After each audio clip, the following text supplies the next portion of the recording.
El 25 de febrero de 1984, la vida de Donna Dee Macho, de 19 años, fue cruelmente arrebatada y sus restos fueron descartados sin compasión en una tumba poco profunda. Durante casi 4 largas décadas, la verdad detrás de este crimen atroz permaneció envuelta en la oscuridad, hasta que otra mujer se convirtió en el objetivo del asesino. ¿Por qué tomó casi 4 décadas resolver el caso? ¿Cuáles fueron las pruebas por las cuales lograron resolverlo?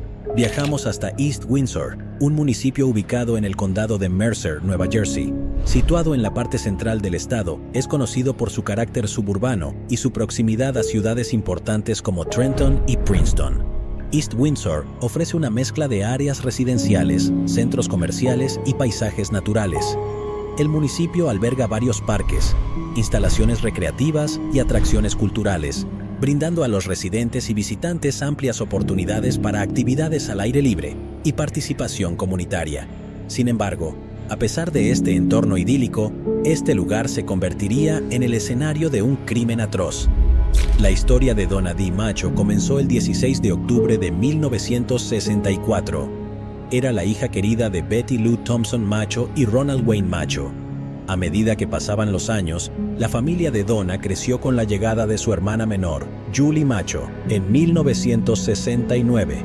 No obstante, sus vidas dieron un giro cuando su madre, Betty, encontró el amor nuevamente y se casó con un hombre llamado Garland. Juntos formaron una familia compuesta. Así pues, Donna y Julie abrazaron su nueva vida con su amado padrastro a su lado. Donna Macho tenía un entusiasmo por la vida que se reflejaba en su amor por cocinar y coser. Además de su trabajo como secretaria legal, albergaba sueños de una carrera como modelo. Para Julie, Donna era una estrella brillante. A pesar de los desafíos que se le presentaban, Donna nunca perdió su brillo y continuó abrazando la vida con los brazos abiertos. Poco sabía ella que su camino tomaría un giro inesperado y trágico, alterando para siempre la vida de aquellos que la apreciaban. El 25 de febrero de 1984 parecía ser una noche típica de sábado para Julie Macho, de 14 años, quien se relajaba en la casa de su familia en East Windsor cuando, de repente, notó el automóvil de su hermana de 19 años, Donna Dee Macho, estacionado afuera. Julie se unió a ella en el sótano, donde pasaron la noche viendo películas de miedo hasta las 2 de la madrugada. En ese momento, Julie subió a su habitación para descansar durante la noche. Su madre Betty y su padrastro, Garland, dormían tranquilamente arriba durante ese tiempo. No eran conscientes de ningún sonido inusual o disturbio que viniera del sótano. Al día siguiente, el 26 de febrero de 1984, se esperaba que Donna fuera a trabajar al bufete de abogados, aunque su ausencia durante el día no levantó inicialmente sospechas. Sin embargo, a medida que llegaba la hora de la cena y Donna aún no había regresado a casa, su madre comenzó a preocuparse por el bienestar de su hija. Betty decidió investigar aventurándose escaleras abajo para revisar el apartamento del sótano. Al ingresar al habitualmente ordenado y organizado apartamento de Donna, fue recibida por un desorden de objetos dispersos. Era evidente que se había producido una lucha dentro de esas paredes.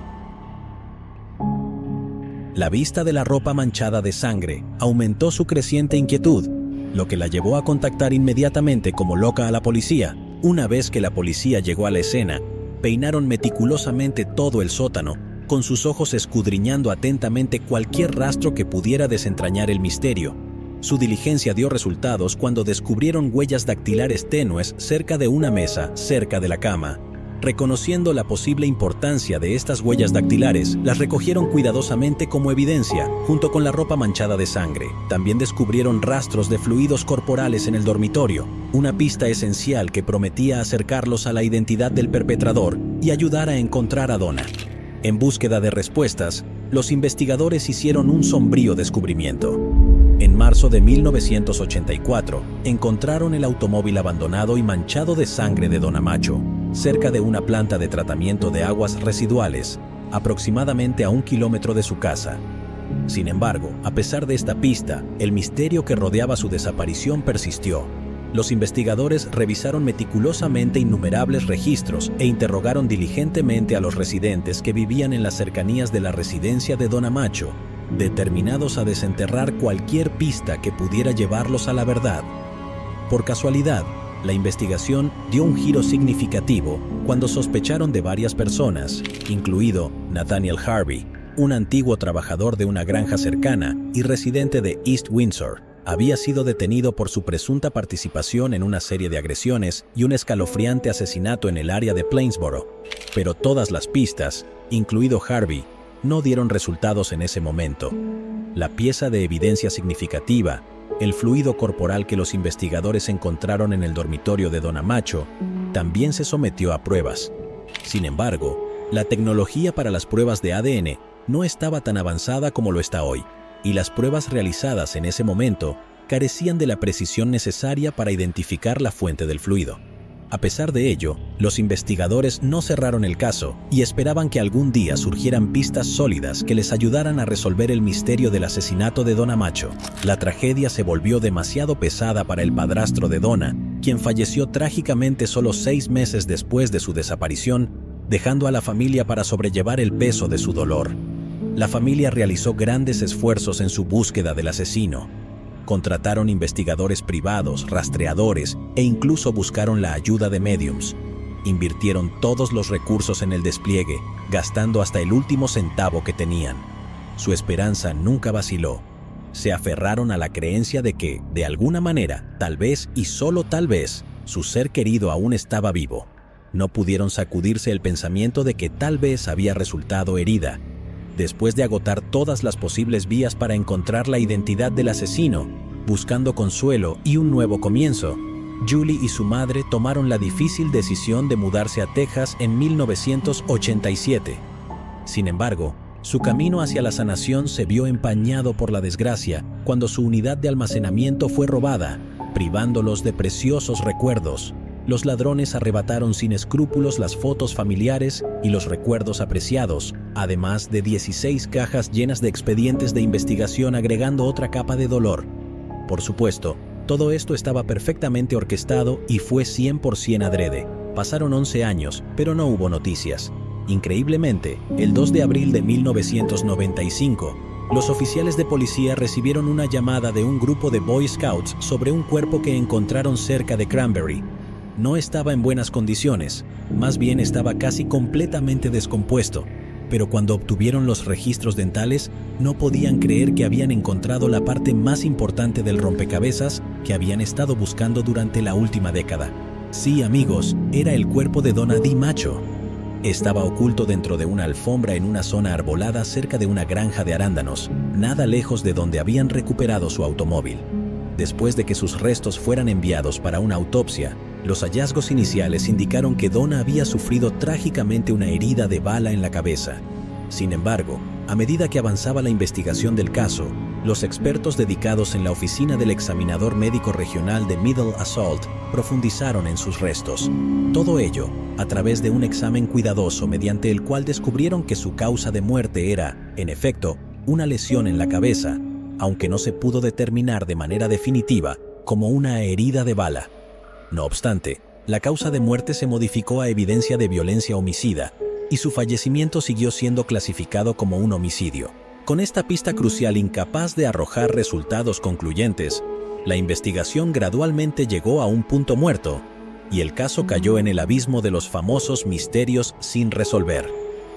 En febrero de 2022, el fiscal del condado de Mercer, Angelo Onofri, dirigió la reapertura del caso de Donna Macho. De este modo, el caso fue entregado a la Oficina de Integridad y Responsabilidad Pública y al Grupo de Trabajo de Casos Sin Resolver de la Región Central, un grupo dedicado dentro de la red de casos sin resolver a nivel estatal establecida por el fiscal general de Nueva Jersey en 2019. Como parte de la investigación reabierta, toda la evidencia física relevante, incluidas las muestras de ADN, se volvieron a presentar cuidadosamente en el Laboratorio Regional Central de la Policía Estatal. Este paso tenía como objetivo aprovechar las técnicas y tecnologías forenses avanzadas en la búsqueda de la verdad y la justicia. La tecnología moderna de ADN desempeñó un papel crucial al arrojar nueva luz sobre el caso. La evidencia, el fluido corporal que se encontró en el dormitorio de Donna Macho, se examinó cuidadosamente nuevamente y se encontró de manera concluyente que coincidía con el perfil de ADN de Nathaniel Harvey. Sorprendentemente, su ADN era el único material genético encontrado en la habitación que no debería haber estado presente. Según la oficina del fiscal general, fue un avance que proporcionó claridad y cierre al misterio de larga duración. Nathaniel Harvey, nacido en 1942 en East Windsor, tenía un pasado problemático desde el principio. Tenía una inclinación por los problemas y pasó la mayor parte de su vida tras las rejas. En 1968 se casó, pero no se conoce la identidad de su esposa. Vivía en East Windsor y Harvey tenía una larga lista de delitos a su nombre. También fue descrito como un audaz intruso por la policía de West Windsor y había sido condenado por agresión. Se decía que, durante sus crímenes, Harvey se colaba en casas sin llave donde tomaría a mujeres jóvenes como rehenes y cometería actos de violencia. Las autoridades siempre lo tenían en la mira, considerándolo un sospechoso potencial en su búsqueda de justicia. Uno de esos casos fue el de Irene Schnapps, quien también era residente de East Windsor durante los años 1984 y 1985. Las autoridades locales se enfrentaron a la creciente preocupación por Irene Schnapps a medida que una serie de robos sacudieron Plainsboro, West Windsor y los vecindarios cercanos. Las autoridades también lidiaban con el asesinato sin resolver de Irene Schnapps y la desconcertante desaparición de Donna Macho, quien desapareció de la casa de su familia en East Windsor. 16 meses después de la desaparición de Donna Macho, la tragedia golpeó nuevamente en East Windsor cuando Irene Schnapps, una mujer de 37 años que recientemente había perdido a su esposo por cáncer, fue asesinada. El incidente ocurrió durante la noche del sábado 15 de junio de 1985, o en las primeras horas del día siguiente. Preocupado por su bienestar, uno de los colegas de Irene en RCA American fue a su apartamento la mañana siguiente, el 16 de junio de 1985, en Research Way, después de que ella no se presentara al trabajo. Con manos temblorosas, informó a la policía sobre la trágica escena que había encontrado. Dentro del apartamento, los investigadores se encontraron con una escena desgarradora. Irene Schnapps había sufrido más de 15 golpes viciosos en la cabeza, infligidos por un hacha o un cuchillo carnicero. La habitación mostraba evidencia espeluznante de la tragedia, con el cuerpo sin vida de Irene tendido sobre la ropa y su dormitorio empapado en sangre. En medio de la escalofriante escena, se descubrió una huella de pisada teñida de carmesí en una funda de almohada, convirtiéndose en una pista vital que tenía el potencial de desentrañar el misterio detrás de su trágica muerte. Peter Stowasser, un hombre de 41 años, se presentó para compartir su relato con los investigadores. Como un conocido amigo de Irene Schnapps, reveló que podría haber sido la última persona en verla con vida. Poco después de revelar su conexión con Irene Schnapps, la vida de Stowasser dio un giro inesperado. La policía comenzó a visitar su casa con frecuencia y el sábado 17 de junio de 1985, Stowasser se encontró llevado a la oficina del fiscal de Middle Assault, donde pasó todo el día bajo escrutinio intenso, enfrentando una avalancha de preguntas sobre el trágico asesinato de Irene. Confesó haber desarrollado sentimientos de atracción hacia ella, imaginando una posible conexión romántica. Sin embargo, Irene, aún en duelo por la pérdida de su esposo, expresó la necesidad de tiempo y espacio antes de considerar nuevas relaciones. Mientras Stowasser esperaba ansiosamente el momento adecuado para expresar sus sentimientos románticos, mantuvo una conexión amistosa con Irene. Extendió invitaciones a sus animadas reuniones, organizando barbacoas para vecinos y amigos en un esfuerzo por asegurarse de que no se sintiera sola. Sin embargo, su posible relación se vio abruptamente interrumpida cuando Irene encontró su trágico final, lo que despertó sospechas sobre Stowasser como el principal sospechoso. La fuerza policial también obtuvo una orden de registro para la residencia de Stowasser. Durante la búsqueda, descubrieron un edredón que tenía manchas de aspecto sospechoso, posiblemente relacionadas con sangre. Además, en su automóvil, los investigadores incautaron un par de guantes de trabajo blancos y una tira de metal con manchas rojizas. Al realizar pruebas en el edredón, se reveló que contenía sangre humana, acompañada de cabellos que parecían coincidir con los de la víctima. Sin embargo, Stowasser afirmó que las manchas en el edredón provenían de sangre menstrual de otra mujer con la que estaba involucrado.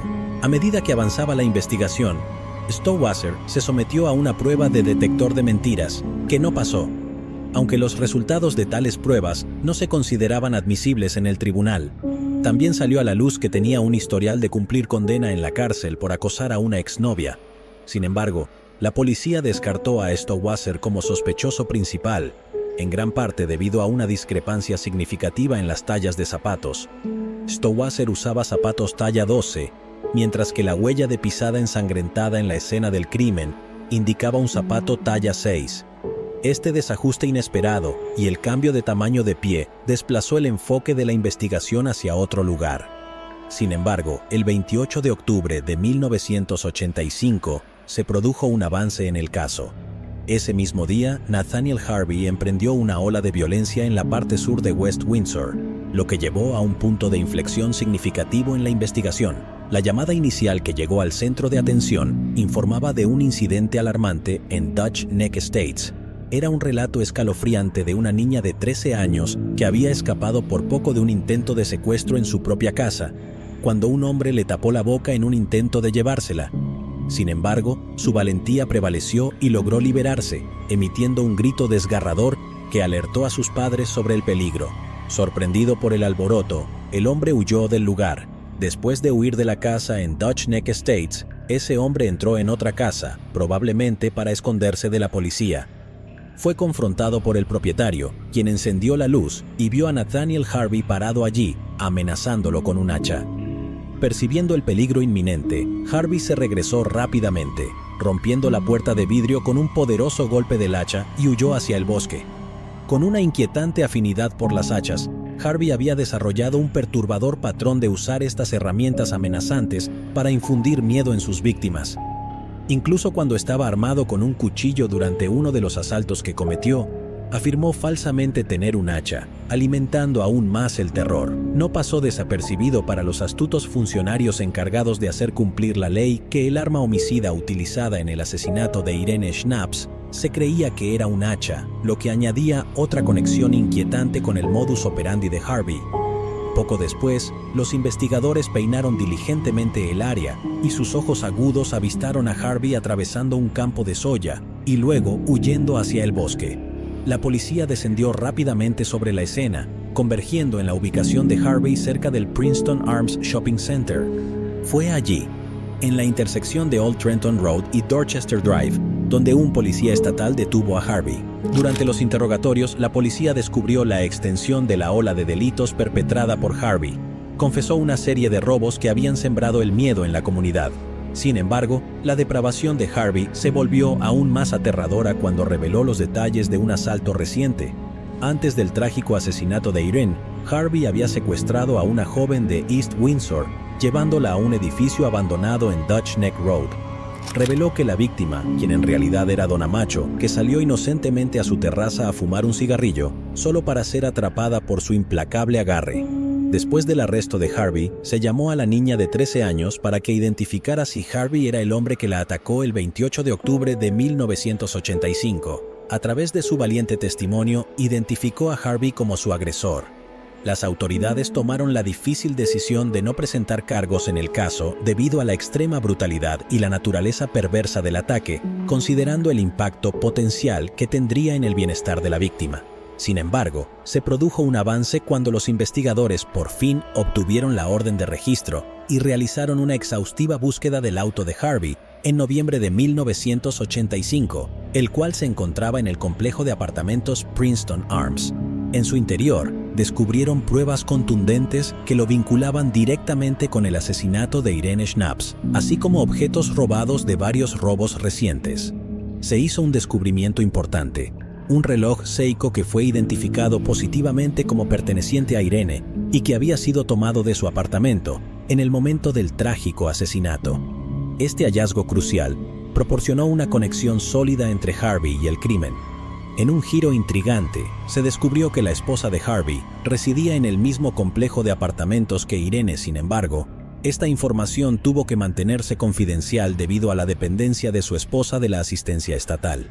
Además, las autoridades afirmaron que Harvey inicialmente admitió el asesinato de Irene durante su interrogatorio en la jefatura de policía de West Windsor, donde se le confrontó con varios asuntos.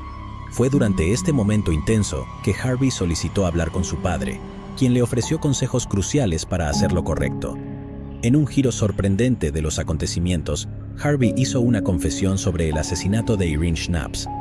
Después de la aprehensión de Harvey, el edredón que se le había incautado a Stowasser, vecino de Irene y que también era considerado una persona de interés en el asesinato, fue devuelto a él.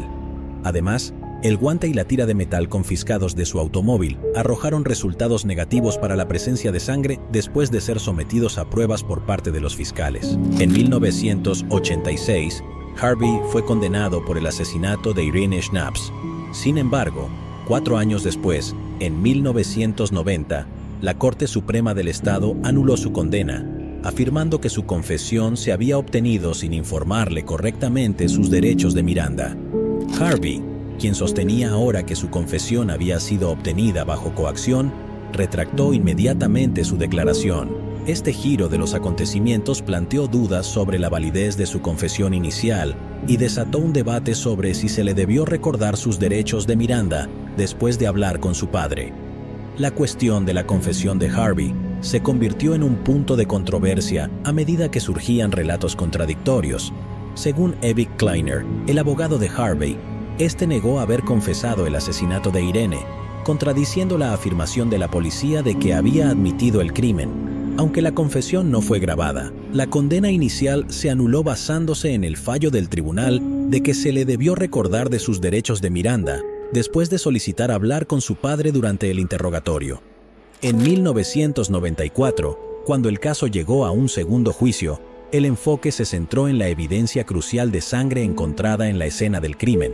La fiscalía presentó pruebas de ADN que revelaron rasgos genéticos que coincidían con la muestra de sangre de Harvey y las manchas en un somier en el apartamento de Irene Schnapps. Las pruebas de ADN, aunque aún en sus etapas iniciales, indicaban que Harvey no podía ser descartado como perpetrador.